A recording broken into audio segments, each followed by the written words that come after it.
তো বন্ধুরা, তোমরা সবাই কেমন আছো? আশা করি তোমরা সবাই খুব ভালো আছো। আমার ছোট্ট একটি মিনি ব্লগে তোমাদের আবারও স্বাগত।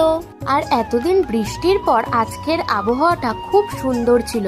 আর আজকে যেহেতু আমি সারাদিন বাড়িতেই থাকবো, আজকে সমস্ত কাজটা আমাকেই করতে হবে।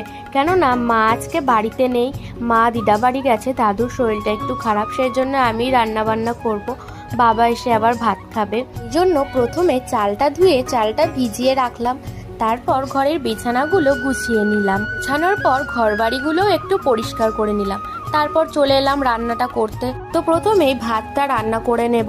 আর একটা আলু ভাতে দিয়েছিলাম, যদি বাবা তাড়াতাড়ি বাড়িতে চলে আসে তাহলে আলু ভাতে দিয়ে অন্তত খেতে পারবে, তরকারি না হলে। তারপর বাইরে গিয়ে দেখি ঝলমলিয়ে রোদও উঠেছে, আর বাবু নেই দিকে খাটে বসে মিমির সাথে দুষ্টুমি করছে। এদিকে দেখো, কথা বলতে বলতে আমার ভাতটাও রান্না হয়ে গেছে। তারপর আমি ফ্যানের জলটা ফেলতে গেছিলাম, আর কে বললাম তুই ভাতটা বেড়ে আলু ভাতেটা মেখে নে। আর ওর আলু ভাতে মাখতে গিয়ে ওর কাণ্ড হয়ে গেছে, ঘিটা কতটা ঢেলে ফেলেছে।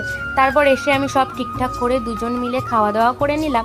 তারপর রান্না বান্নার দিকে চলে আসলাম।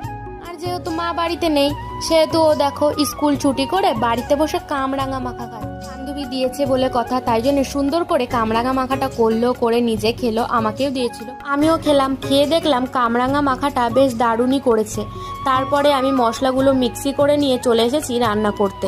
এদিকে যেহেতু রান্না করছি, সেহেতু বুনুকে বললাম তুই পুজোটা দিয়ে নে, তারপর আমি রান্না বান্না সেরে একসাথে বসে খাবো খন।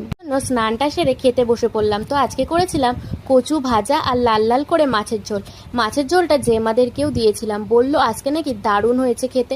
তো আজকের মিনি ব্লগটা এই পর্যন্ত। তোমাদের ভিডিওটা কেমন লাগলো অবশ্যই জানিয়ে যাও। বাই।